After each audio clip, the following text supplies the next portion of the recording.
오늘 성경 말씀은 사무엘상 22장 1절에서 2절입니다. 다윗은 사무엘 선지자에 의해서 왕으로 기름 부음을 받았습니다. 하지만 그 기름 부음은 은밀한 사적인 행위였습니다. 이후 다윗이 공적인 무대에 등장한 것은 엘라 골짜기에 블레셋이 침입했을 때였습니다. 이곳에서 다윗이 골리앗을 죽였는데 이때가 그의 인생의 클라이막스였습니다. 공식적 데뷔 무대이자 인생 최대의 업적이었습니다. 하지만 오히려 이 사건으로 인해 다윗의 인생은 꼬이기 시작하고 곤두박질 쳤습니다. 나중에는 쫓기는 도망자 신세가 되었습니다. 그 과정에서 그가 얻었던 모든 것이 하나둘 사라지기 시작했습니다. 다윗은 우연히 혹은 한 번의 행운으로 왕이 된 것이 아니었습니다. 그는 장기간에 걸쳐 연단을 받아야 했고 이 연단의 유익이 이스라엘의 왕좌에 오르기까지 중요한 역할을 하게 되었습니다. 다윗이 골리앗을 죽인 후 공식적으로 맡은 첫 번째 일은 사울 왕을 섬기는 것이었습니다. 좋은 것을 보고 배워도 모자랄 판에 다윗은 나쁜 불순종의 왕을 가까이에서 섬기게 된 것입니다. 사울 왕은 다윗이 점점 승리하고 사람들로부터 인기가 높아지자 그를 경계하기 시작했습니다. 누구나 다 나의 성공을 기뻐하는 것은 아닙니다. 그래서 때로는 실력을 숨길 줄 알아야 합니다. 이 문제의 근원은 다윗이 아니라 사울에게 있었습니다. 사울은 과대망상증 환자였는데 과대망상증은 패배감, 열등감, 불안감을 상쇄하기 위해서 나타나는 것이기도 합니다. 사울에게 다윗은 눈의 가시와 같은 존재였고 한 하늘 아래서 살지 못할 적이었습니다. 다윗은 국가의 최고 지도자의 미움을 받음으로써 고난으로 빠져들게 되었습니다. 이런 사정 때문에 다윗은 사무엘로부터 왕으로 기름 부음 받은 후로 약 11년을 기다려야 했습니다. 따라서 그가 기름 부음을 받은 날은 왕위가 아니라 정작 광야 학교에 입학하는 날이었던 것입니다. 다윗은 이 방랑의 기간 동안 많은 시편을 기록했습니다. 그의 시편이 탄생한 장소는 광야였습니다.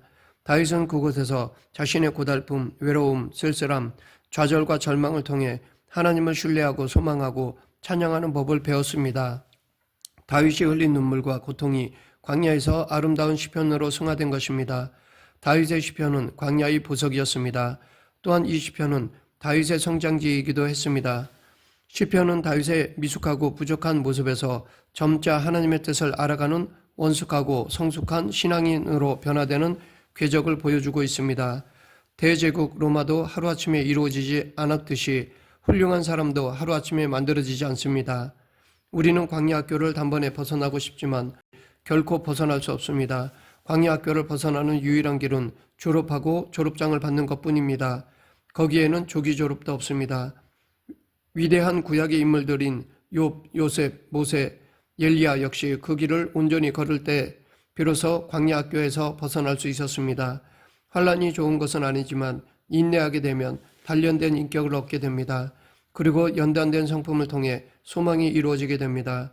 연단이라는 말은 시험함, 시험을 통하여 입증된 품질을 의미합니다. 사람에게 이 단어를 쓸 때는 환란을 통해 정립된 성품으로 사용될 수 있습니다. 사실 그리스도인은 믿음으로 중생한 뒤에 연단을 받아 성숙을 이루어 가야 합니다.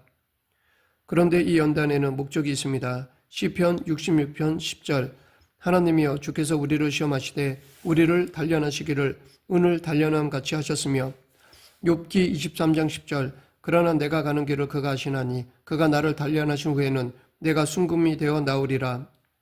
연단은 연단받는 자를 마치 은과 금으로 만드는 효과를 갖고 있습니다. 하나님은 연단을 통해 당신의 영광을 위해서 쓰일 그릇을 만드시는 것입니다. 다윗은 왕궁에서 도망친 뒤 광야에서 수년을 보냈습니다. 물론 광야는 다윗의 선택이 아니라 살기 위한 어쩔 수 없는 길이었습니다. 하나님께서 그의 둥지를 흔드셔서 광야로 들어가게끔 하신 것입니다. 다윗이 왕으로 기름 부음 받은 것과 광야 생활은 전혀 어울리지 않는 것 같지만 상관이 있습니다. 사무엘상 21장부터 30장까지는 15개의 다윗의 광야 이야기가 기록되어 있습니다. 이 광야 기간 동안 사울은 하나님의 섭리에서 점점 멀어지는 반면에 다윗은 하나님의 섭리에 더 가까이 나아갔습니다. 광야의 세월은 어렵고 고통스러운 것이었지만 한편으로는 살아계신 하나님을 경험하는 시간이었습니다. 광야는 다음 세 가지 효과를 통해 우리를 성숙시킵니다. 첫째, 광야를 통해 하나님이 우리에게 얼마나 필요한 분이신지를 깨닫게 해줍니다. 둘째, 광야를 통해 하나님이 우리 삶의 중심에 들어오십니다. 셋째, 광야를 통해 우리를 그리스도의 형상으로 변화시키십니다. 성경에는 세 개의 위대한 광야 이야기가 나옵니다. 모세, 다윗, 예수님이 그 주인공입니다. 모세는 민족을 구원하려는 열정으로 애굽인 노예 감독관을 살해한 뒤에 광야로 도망쳤습니다. 그리고 그곳에서 연단을 받고 낮아지고 또한 하나님을 체험했습니다. 다윗은 광야 생활을 통해 왕이 되어 갔습니다. 예수님은 마귀의 유혹을 물리치시고 십자가의 길을 걸어가실 준비를 하셨습니다. 이 다윗의 광야 이야기는 모세의 신의 광야 이야기 40년과 예수님의 유대 광야 40일 사이에 있는데 모든 광야의 공통점은 시험, 유혹, 시련, 연단의 장소라는 점입니다. 광야의 체험이 있었기에 다윗은 실패한 왕이 되지 않고 승리한 왕, 만대의 신앙의 표준으로 제시되는 왕이 될 수 있었습니다. 진 에드워드가 쓴 새 왕 이야기에는 사울 왕, 다윗 왕, 압살롬 왕자의 이야기가 나오는데 저자는 연단이 없었다면 다윗도 사울이나 압살롬과 같을 수 있었을 것이라고 말하고 있습니다. 사실 원죄를 품고 태어난 모든 사람은 마음속에는 사울도 있고 압살롬도 있게 마련입니다. 사울은 분노하고 미워하고 시기하고 창을 던지고 억울하게 하고 자신의 가정도 인생마저도 파탄을 냈습니다. 그러나 광야 생활을 통해 다윗은 인내하는 법, 용서하는 법, 기다리는 법, 힘을 남용하지 않는 법을 배웠습니다. 압살롬은 야망을 품고 인기를 탐하고 반역을 도모하고 도둑질하고 분열시키고 선동질했습니다. 그러나 광야 생활을 통해 다윗은 야망 대신 하나님의 거룩한 뜻을 품고 인기에 구애받지 않으며 반역 대신의 충성을, 도둑질 대신의 배품을, 분열 대신의 통합을, 선동질 대신 화평을 이루는 성품을 갖게 되었습니다. 다윗은 젊어서는 사울을 만났고 늙어서는 압살롬을 만났습니다. 그러나 다윗은 젊었을 때 사울에게 압살롬처럼 하지 않았고 늙었을 때 압살롬에게 사울처럼 대하지 않았습니다. 다윗이 아둘람 굴에 들어가게 된 배경은 블레셋에서 큰 두려움을 느꼈기 때문입니다. 다윗이 사울이 보낸 자객의 추격을 피하여 도피한 곳은 블레셋의 가드였습니다. 그곳은 그가 이전에 죽였던 골리앗의 고향이었습니다. 이때 기지를 발휘하여 미친 체하여 간신히 목숨을 건지고 아둘람으로 도망갔습니다. 아둘람은 석회암 지대라 천연 동굴이 많아서 숨기에는 적당했습니다. 하지만 그곳은 물과 양식이 없는 광야였습니다. 그런데 놀랍게도 다윗이 아둘람굴에 숨었다는 소문을 어떻게 들었는지 형제와 아버지 집안 사람들이 그를 찾아왔습니다. 그뿐 아니라 사울 치하에서 환난당하고 빚진 자들, 마음이 원통한 자들까지 그에게 나아왔습니다. 이렇게 다윗은 혼자 살기도 힘든 곳에서 400여 명을 품어야 했습니다. 광야는 하나님이 나를 만나주시는 장소입니다. 뿐만 아니라 어려운 사람들을 만나는 곳이기도 합니다. 또한 이런 광야는 사람을 시인으로 만듭니다. 시편 142편의 표제를 보면 다윗이 아둘람굴에 있을 때 지은 시라고 되어 있습니다. 여기에서 다윗의 절박함과 함께 구원에 대한 애절한 호소가 담겨 있습니다. 다윗은 자신이 지은 시편 전체에서 피난처라는 말을 37번 사용하였습니다. 다윗은 광야 체험을 통해 하나님이 어떻게 인생의 피난처가 되시는지를 경험했던 것입니다. 피난처는 도망가서 숨는 장소가 아니라 우리의 피난처가 바로 하나님이시라는 고백을 하는 바로 그 장소입니다. 이 세상에서 제일 안전한 곳은 바로 하나님 안입니다. 하나님 안에 있을 때 비로소 우리는 안전한 피난처, 최고의 피난처를 찾은 것입니다.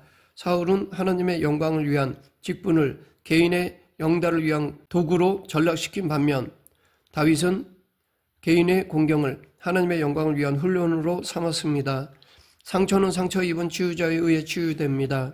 다윗의 상처에서 상호간의 동병상련을 느꼈고 결국은 치유 공동체를 이루게 된 것입니다. 아둘람굴은 치유의 공동체를 넘어 사명의 공동체, 신앙의 공동체가 되었습니다. 비록 굴 속에서였지만 다윗은 새 시대를 향한 결단을 확고하게 했습니다. 그러면 다윗의 광야 생활은 언제 어떻게 끝난 것일까요? 그것은 다윗이 사울 왕을 죽여서 끝난 것이 아니라 하나님께서 끝을 내셔야 했습니다. 다윗이 왕위에 오르는 것이 찬탈이 아니라 정당한 승계가 되기 위해서는 반드시 하나님께서 그 일을 이루셔야 했습니다. 아마도 다윗의 목표는 왕이 되는 것이 아니었을 것입니다. 그랬다면 수단과 방법을 가리지 않았을 것입니다. 다윗의 목표는 하나님의 사람이 되는 것이었습니다. 하나님의 사람으로 빚어져가는 과정 속에서 그는 모든 것을 하나님께 의탁할 수 있었고 기다릴 수 있었습니다. 물론 그 과정에서 왕으로서의 자질을 갖추어 가고 있었습니다. 그리고 하나님의 때에 하나님의 방법으로 왕이 되었습니다. 다윗은 기름 부음을 받은 지 약 11년이 지난 후에야 왕위에 오를 수 있었습니다. 사울이 블레셋과 전투에 나아가 길보아 산에서 전사했기 때문입니다. 민족이 등불을 잃은 유다 지파는 회의를 열어 도망자 신세였던 다윗을 왕으로 추대하기로 결의하고 그를 찾아왔습니다. 그들의 판단에 이스라엘 왕이 될 인물은 다윗밖에 없었기 때문입니다. 그동안 다윗이 보여준 행실을 통해 볼 때 그는 민족을 위기에서 구하고 내적인 질서와 평화를 이룰 적임자였습니다. 하나님의 방법과 우리의 방법은 다릅니다. 하나님의 시간과 우리의 시간도 다릅니다. 하나님은 다윗에게 기름을 부으실 때 어떤 과정을 거쳐 왕이 될 것이라고 말씀하시지 않으셨습니다. 다윗 자신도 자기 앞에 이런 광야가 기다리고 있었을 것이라곤 상상도 못했을 것입니다. 11년 동안 다윗은 온갖 장소로 피난을 다녀야 했습니다. 때로 우리는 조급해질 때가 있습니다. 내가 기도하는 응답이 즉시 오기를 고대하기 때문입니다. 하지만 하나님은 우리의 때와 방법이 아니라 당신의 방법과 때에 이를 성취하십니다. 다윗을 연단하신 그 모든 시간이 지나고 다윗은 이스라엘의 목자, 왕이 되었습니다. 다윗은 구약에 약 800번, 신약에 60번 나오는 인물입니다. 시편에 나오는 기도까지 합하면 성경에 기록된 인물 가운데 다윗의 이야기가 가장 길다고 볼 수 있습니다. 다윗의 외적인 행적만이 아니라 다윗의 내면에 대한 기록, 즉 기도도 마찬가지입니다. 중심을 보시는 하나님은 다윗을 당신의 마음에 합한 사람이라고 평가하셨습니다. 인류의 구원자 메시아 예수님을 다윗의 자손이라고 불렀습니다. 유대인들은 다윗을 최고의 인물로 여겨 국기에도 다윗의 별을 그려 넣었습니다. 무엇이 목동 다윗을 이렇게 위대한 인물로 만든 것일까요? 바로 광야였습니다. 시몬 베요라는 사람은 기독교의 위대함은 단적으로 보여주는 것은 초자연적인 방법으로 고통을 없애는 것이 아니라 초자연적으로 고통을 사용한다는 것이다 라고 하였습니다. 석탄 한 조각은 물론 쓸모는 있겠지만 그렇다고 대단한 가치를 지닌 것은 아닙니다. 잠시 불타오르다가 결국은 한 줌의 재가 될 것입니다. 아름다움도 없고 오래가지도 못합니다. 그러나 석탄이 수백 년간 고도의 열기를 견디며 성분의 변화가 일어나게 됩니다. 그래서 이 세상에서 가장 견고하고 값진 다이아몬드라는 보석이 됩니다. 가공할 압력과 열이 석탄을 다이아몬드로 만든 것입니다. 이와 마찬가지로 인생의 문제와 극한 고난이 사람을 명품 인생으로 만듭니다. 조각가는 걸작을 만들기 위해 돌을 깨뜨리고 자르고 연단해야 합니다. 반면에 돌의 입장에서는 그 깨뜨림과 깎임에 의해 아프고 괴로울 것입니다. 하지만 그 과정을 거쳐야 예술작품이 나올 수 있습니다. 하나님은 바로 우리 인생의 조각가이십니다. 우리를 당신의 작품으로 조각해 가십니다. 우리는 깎임의 아픔을 통해 하나님이 기뻐하시는 작품이 되어갑니다. 이 모두 온유하고 절제하고 사랑하고 감사하고 포용하는 아름다운 성품을 빚고 복을 받게 하려는 것입니다. 하나님께 영광 돌리는 삶을 살게 하려는 것입니다. 하나님께 들림받아 그분의 사역을 온전히 감당하는 자가 되게 하고자 함입니다. 제네바의 피에르 렌치니크 박사는 의학과 위생학지에 고아가 세계를 주도한다라는 논문을 발표한 적이 있습니다. 그는 세계 역사에 지대한 영향을 준 정치가들의 생애를 연구하면서 그들이 대부분 고아였다는 공통점에 주목했습니다. 알렉산더 대왕, 줄리어스 시저, 찰스 5세, 루이 14세, 조지 워싱턴, 나폴레옹, 빅토리아 여왕, 골다 메이어 총리 등 세계적인 지도자 중 300여 명이 고아이거나 사생아였다고 합니다. 그러하기에 우리는 나만 겪는 고난이요 광야 생활이라고 생각하지 말아야 합니다. 광야는 누구에게나 있습니다. 중요한 것은 광야를 지나면서 하나님의 뜻 안에서 내가 조용되고 조각되는 것입니다. 하나님의 작품이 되어가는 것입니다. 말씀을 맺겠습니다. 우리도 인생의 광야에서 연단을 받습니다. 그 연단이 당시에는 힘들고 끝이 보이지 않는다 하더라도 믿음으로 인내하며 극복해야 합니다. 그럴 때 하나님의 때에 귀하게 쓰임받을 수 있습니다. 그러하기에 우리는 고난을 벗어나기 위해 애쓰기보다는 오히려 그 고난을 통해 자신의 변화를 추구해야 합니다. 우리를 쓰러뜨리지 못하는 시련은 결국 우리를 위대한 자로 세워줄 것입니다. 인생의 광야에서 성장 성숙되어지는 저와 여러분이 되길 간절히 축원합니다. 기도하겠습니다. 생사와 화복을 주관하시는 하나님 아버지, 고난 또한 하나님의 은혜임을 믿고 그 안에서 더욱 하나님을 의지하는 그리스도인이 되게 하여 주시옵소서. 예수님 이름으로 기도드립니다. 아멘.